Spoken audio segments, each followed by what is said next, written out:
Hello students, as we all know that we have completed our chapter problem of deficient demand and excess demand, and today we are going to start a quick revision of this chapter, problem of deficient demand and excess demand.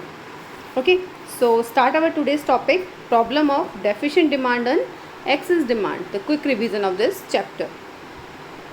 Okay, so firstly, what is deficient demand? Deficient demand, it is a situation in which aggregate demand falls short of aggregate supply at full equilibrium level. Such a situation leads to deflationary situation in the economy. So the gap between the full employment aggregate supply and aggregate demand is called deflationary gap.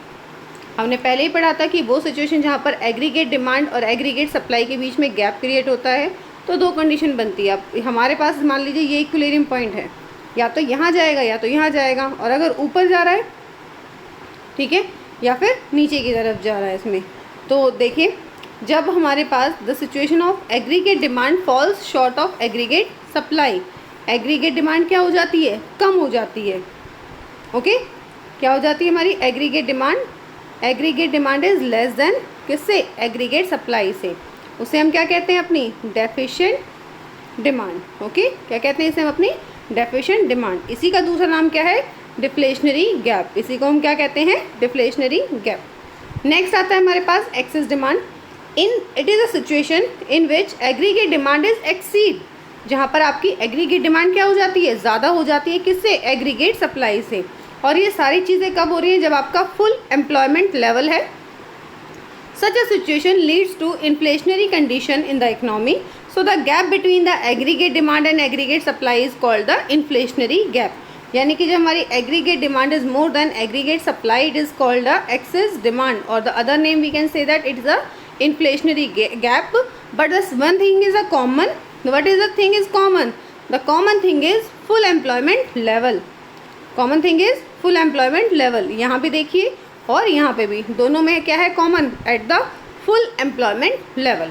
Okay, so when aggregate demand and aggregate supply या तो equal होगी, या तो मोर होगी, या तो less होगी. Equal है तो क्या हो जाता है, ब्रेक इवन पॉइंट. क्या हो जाता है, ब्रेक इवन पॉइंट, या जिसको हम बोलते हैं अपना इक्विलिब्रियम लेवल. या तो एग्रीगेट डिमांड क्या हो रही है, ज़्यादा हो रही है, तो क्या बोलेंगे, एक्सेस डिमांड. और अगर आपकी एग्रीगेट डिमांड एग्रीगेट सप्लाई से कम हो रही है तो क्या बोलेंगे, deficient demand.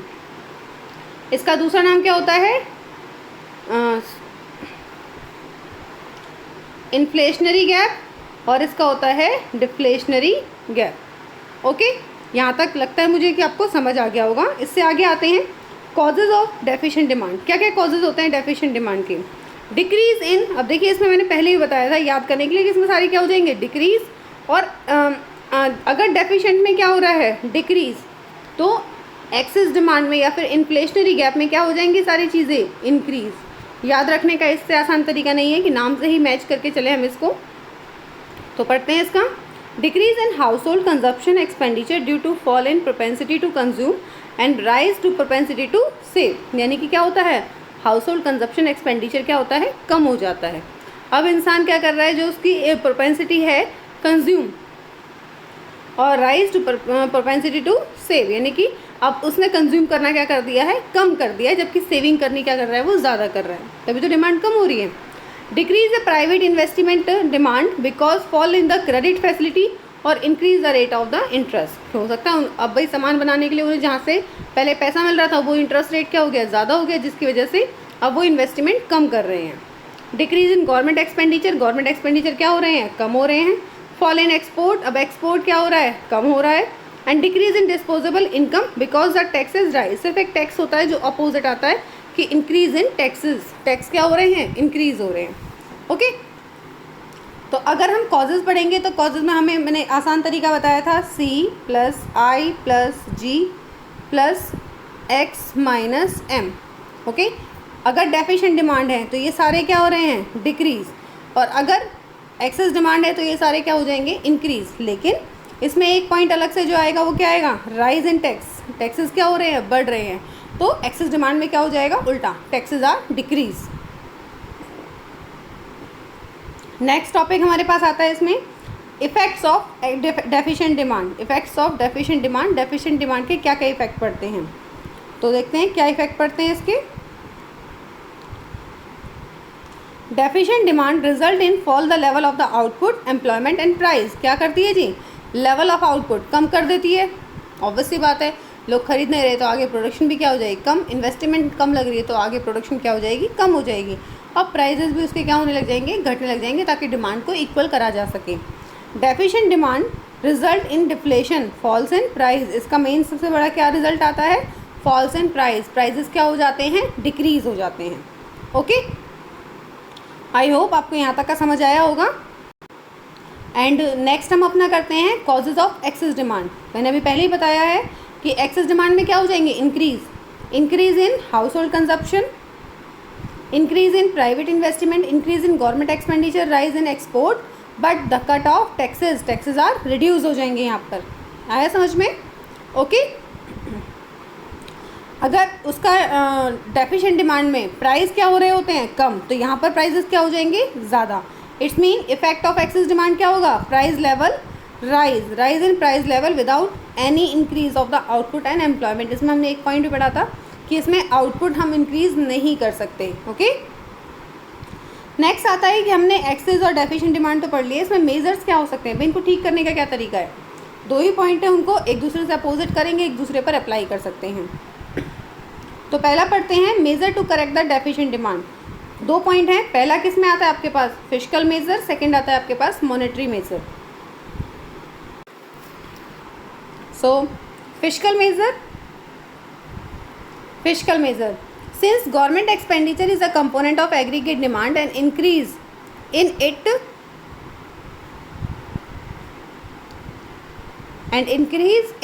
will directly increase the level of aggregate demand।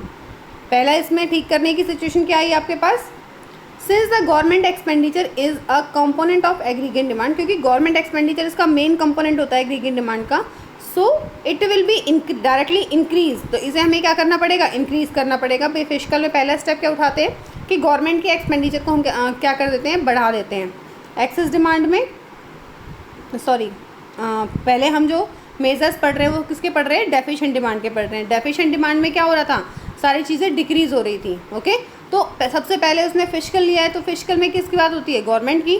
तो अगर हमारे एक्सपेंडिचर गवर्नमेंट के कम हो रहे हैं तो मेजरमेंट करने के लिए या सही करने के लिए या फिर रिकवर करने के लिए हम क्या करेंगे, गवर्नमेंट के एक्सपेंडिचर को बढ़ा देंगे।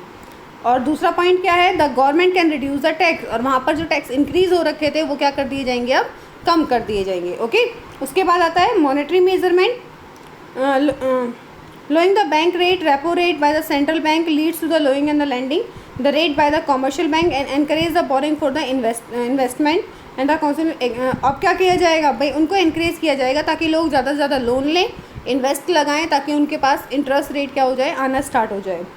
CRR SLR more leaves more cash reserve with the commercial bank and increase their credit creation power। अब क्या करेंगे वो, CRR SLR पर ज़्यादा ध्यान ना देकर क्या करेंगे, अपनी क्रेडिट क्रिएशन पे ध्यान देंगे। क्रेडिट क्रिएशन मैंने पहले उसमें आपको पढ़ाया था कि अगर किसी बैंक के पास 1000 रुपीज़ आए हैं, ठीक है, और CRR या वो अपना रिजर्व रखती है, मान लीजिए 20% रखती है, तो 20/100, ओके, तो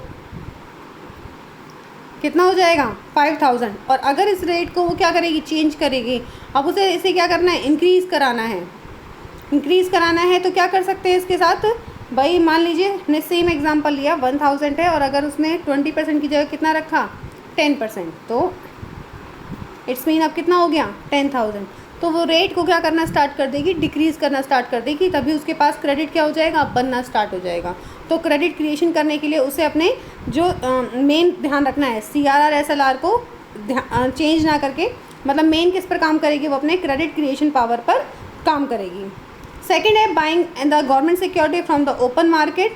अब भाई क्योंकि इस टाइम पर क्या है, आपका एक्सपोर्ट इंपोर्ट भी सही तरीके से काम नहीं कर रहा है, तो क्या करेंगे, बाइंग द गवर्नमेंट सिक्योरिटी। अब गवर्नमेंट की सिक्योरिटी को ओपन मार्केट में छोड़ देंगे और उनको खरीद लिया जाएगा या फिर उनको सेल परचेज करके उनसे पैसा बना लिया जाएगा। Lowering the marginal requirement raise the borrowing capacity of the borrower, और ज़्यादा से ज़्यादा लोगों को लोन दिया जाएगा ताकि ज़्यादा से ज़्यादा पैसा आपके पास कलेक्ट हो सके। तो फिस्कल में गवर्नमेंट के ऊपर ध्यान देते हैं, मॉनेटरी में बैंक का काम होता है अपने किसी भी तरीके से कैश को क्रिएट करना। ओके, अब इसी का अपोजिट आ जाएगा हमारे पास किस में, एक्सेस डिमांड में। एक्सेस डिमांड में क्या आया, फिस्कल में गवर्नमेंट को क्या करने पड़ेंगे अब इस बार, रिड्यूस द एक्सपेंसेस, अपने एक्सपेंसेस कम करने पड़ेंगे और टैक्सेस क्या करने पड़ेंगे, बढ़ाने पड़ेंगे। सेम पॉइंट हमें उसके रिवर्स में याद रहेगा। अब यहाँ पर क्या करेगा, bank repo rate squeezing the credit creation. अब इसमें क्या करेगा, वहाँ तो वो लोन प्रोवाइड कर रहा था, यहाँ पर वो लोन को कम कर देगा, यानी कि इंटरेस्ट रेट ज़्यादा कर देगा ताकि कम से कम लोग लोन ले। अब जब लोगों के पास पैसा कम होएगा तो फिर क्या हो जाएंगी, चीज़ें अपने आप ही कंट्रोल में आनी स्टार्ट हो जाएंगी। ओके, सो ये हमारे पूरे चैप्टर का क्विक रिवीजन है। और आज के लिए आपका जो क्वेश्चन है जिसका आंसर आप लोग मुझे लिख कर भेजेंगे, वो क्वेश्चन है आपके लिए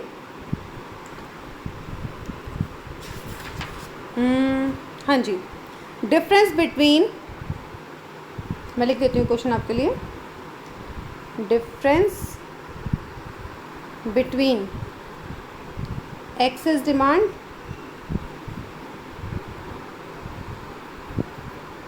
and deficient demand. Okay, difference between excess demand and deficient demand. आप इसका आंसर मुझे मेरे कमेंट बॉक्स में लिखकर भेजेंगे। ध्यान रखिएगा बेटा, आंसर आपको मुझे मेरे कमेंट बॉक्स में लिखकर भेजना है। Okay, thank you, have a nice day.